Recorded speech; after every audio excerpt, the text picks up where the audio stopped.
Welcome back to part 4 of Westgate, Beyond the Collapse. In the aftermath of the tragic collapse in October 1970, rebuilding of the Westgate Bridge was a monumental challenge. This effort spanned nearly a decade, combining cutting-edge engineering, rigorous oversight, and international collaboration. But the story doesn't end with its opening in 1978. In the decades since, the bridge has undergone significant strengthening works to meet the demands of modern traffic growth. In this episode, we'll explore both the rebuilding process and the post-1978 upgrades that have ensured the bridge's resilience and continued operation under present-day conditions. The collapse of span 10 and 11 prompted a complete re-evaluation of the bridge's design. The Royal Commission, which highlighted failures in design, construction methods, and oversight, mandated significant changes. Engineers approached the task with caution, incorporating lessons from both the collapse's findings alongside contemporary international research, including the findings of the UK's Merison Committee. The redesign focused on replacing the original composite concrete and steel deck system with an orthotropic steel deck. This change improved the structure's strength-to-weight ratio and reduced its overall mass by approximately 10%. Orthotropic decks, made from high-strength steel plates stiffened with longitudinal and transverse ribs, provided greater resilience to dynamic stresses from live traffic loads. Orthotropic deck. What on earth does it mean, and how does it differ from their original design? I don't blame you for having questions along these lines. Well, the key difference is the ability for the structure to resist acting forces in all three planes relative to one another. The original bridge design tried to make a similar composite arrangement, but due to the reinforced concrete not being present during the time of the span 14 and 15 and 10 and 11 segments being raised, this meant that fundamentally they were nowhere near as strong as the designers had considered during their own design development. One of the key challenges during redesign was addressing these inherent weaknesses in the steel box girders. The new orthotropic design, also affectionately called battle deck, increased the plate thicknesses and incorporated additional stiffeners to prevent buckling under temporary and final live load conditions. Testing was rigorous, with additional wind tunnel experiments conducted at Monash University to evaluate the bridge's aerodynamic stability. These tests confirmed the redesigned trapezoidal box girder construction using the battle deck configuration exhibited superior strength under the more detailed loadings determined by aerodynamic modelling compared to the original rectangular design of a similar size. With the redesign and testing enabling works to resume, construction techniques were also overhauled. Temporary props and additional support structures were introduced during assembly to mitigate the risk of distortion. Spans were built using cantilever methods, with segments being lifted into place by powerful gantries at final deck height and secured before moving onto the next section. To ensure correct alignment, each segment underwent precise measurements and checks and adjustments. This process required unprecedented coordination amongst engineers, contractors, and quality assurance teams. The bridge's signature cable-stayed spans were also redesigned, with temporary support cables being incorporated into the construction methodology prior to transferring loads over to the cables seen in operation today.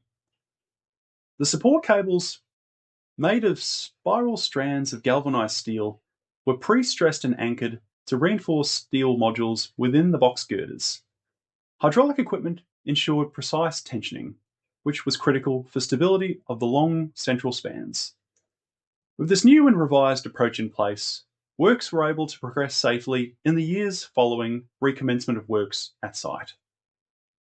By 1978, the Westgate Bridge was finally completed, likely a joyful but reflective time for those who had been there on the day of the tragic collapse and had returned to see the structure their colleagues had lost their lives to being completed.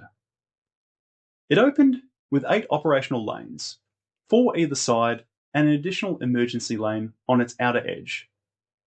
It had a design capacity to handle up to around 160,000 vehicles per day. The achievement was a testament to those who had returned to finish the job, project management, and engineering resilience. Over time, however, the demands on the bridge would grow far beyond what was initially envisioned.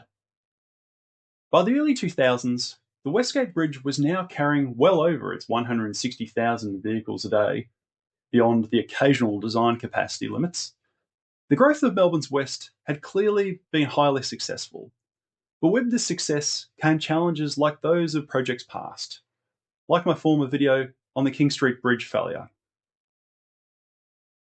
This included a growing number of heavy freight vehicles, whose increased loads compared to the ever-increasing volume of much lighter trafficking vehicles posed significant challenges to the structure. In 2006, the Victorian State Government announced a major strengthening project, and studies would be conducted on how to strengthen and increase traffic capacity until 2009, when works would finally commence.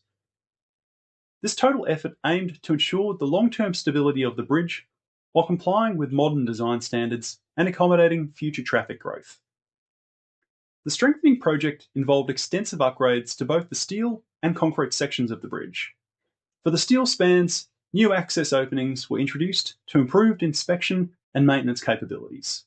Additional stiffeners were bolted inside the box girders, while longitudinal and transverse splice connections were reinforced to handle increased loads. Additional post-tension tendons were incorporated into the lower flange of the steel bridge segments to provide additional strength for the increased loads introduced by the former emergency lanes above becoming permanent lanes. External sloping props were also installed beneath the cantilever sections to provide additional support for the same reason. The original support cables of the bridge were also retensioned further, having grown under the constant load of 2 decades worth of loading, known otherwise as creep to structural engineers.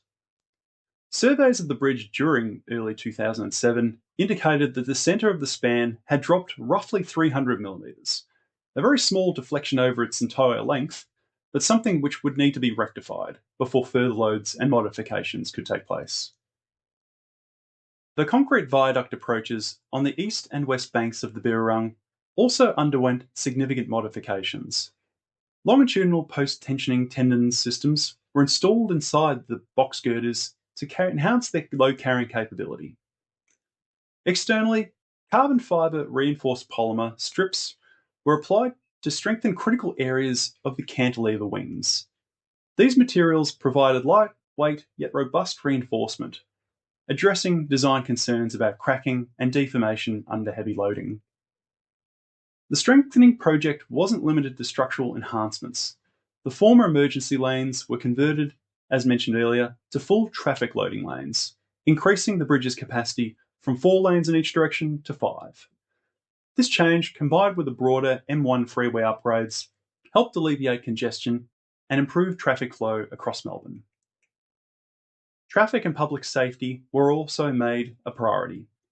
Suicide prevention barriers were installed along the entire length of the bridge, and the original traffic barriers were upgraded to meet modern standards. The Westgate Bridge strengthening project was completed in 2011, ahead of its intended schedule. Given the complexity of the works performed and the fact that the bridge was modified whilst it remained in use, demonstrated the values of meticulous planning, collaboration, and innovation in extending the life of critical infrastructure. Clearly, the lessons hard won from the 1970 tragedy were not ignored by all involved. The rebuilding following its collapse and the more recent strengthening of the Westgate Bridge to its present-day form ensured its place as a vital link in Melbourne's transport network. But as the city continues to grow, new challenges arise. In the next and final episode of this series, we'll briefly explore the Westgate Tunnel Project, a modern engineering solution designed to alleviate congestion and provide an alternative to the bridge, although one which complements discussions made decades earlier, when the debate remained open as to whether a high-level bridge or a tunnel would provide the best solution for the growing city. I'm Paul Michael Angus. Thanks again for watching, and please join me in the 5th episode as we conclude the story of the bridge in Westgate, beyond the collapse.